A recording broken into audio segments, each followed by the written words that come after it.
We're glad you are here, and we are with Greg Engert, beer director for the Neighborhood Restaurant Group, a food and wine sommelier of the year. The group includes Church Key, of course, and below Church Key, Birch and Barley.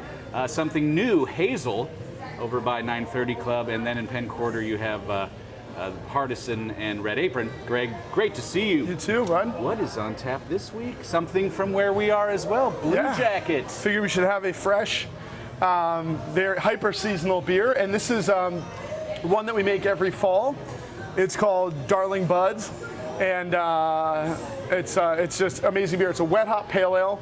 We exclusively use locally grown Cascade hops in this beer, so let's take a little sip of it and then lovely color. Go into it more.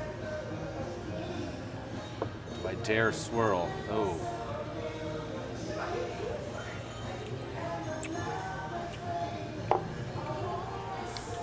I just think that is one solid beer. It's very tasty, and we've dialed it in a bit because this is the third year that we've brewed Darling Buds with Cascade, and we get to work with this wonderful local hop grower called Whipple Creek Farms. They're from near Lexington, Virginia, outside of Charlottesville in Rockbridge County, and they grow amazing Cascade hops. The Cascade hop is, that's the classic hop that gives Sierra Nevada Pale Ale its flavor, and it grows wonderfully in the Mid-Atlantic. So we get these beautiful Cascade hops, and how we do it is really awesome. These guys pull the hops off the vines.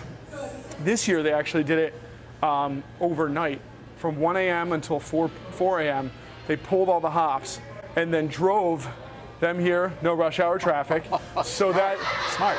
This is how cool these guys are, so that we could have them in time to get our brew going at 7:30 in the morning, just about 2 weeks ago.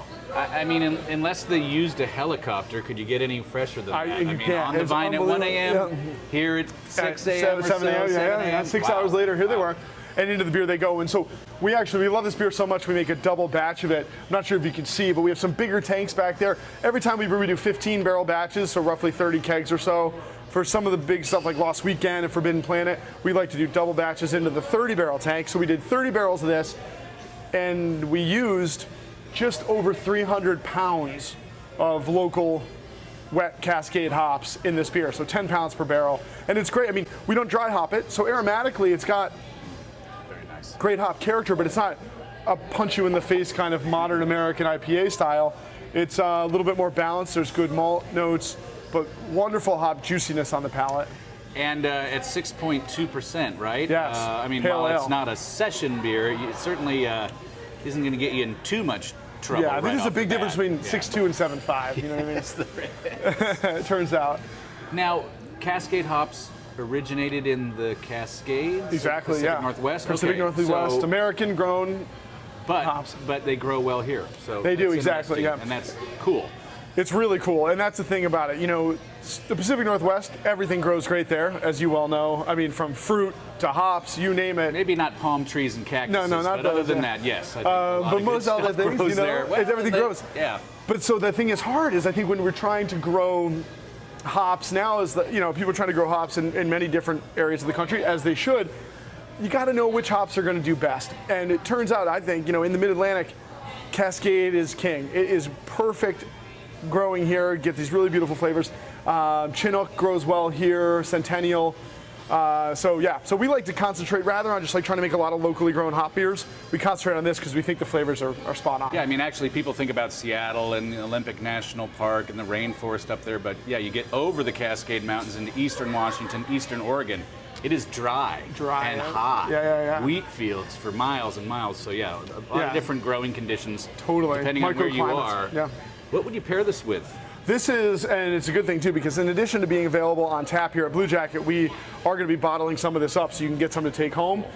This is like football's finally starting. This is like my tailgate beer, backyard barbecue, potato salad, macaroni salad, burgers, the whole thing. Everything's good. The steaks, roasted veggies on the grill. It just kind of goes with everything. It's like Sierra Nevada Pale Ale, which is really what inspired it. Nachos, not that I ever have those. That sounds good. Sunday. Yeah, football, almost here. All right. Greg, thank you as always. Thank you. Everyone, please always do remember to drink responsibly. And be sure to bring your thirst next time for another beer of the week.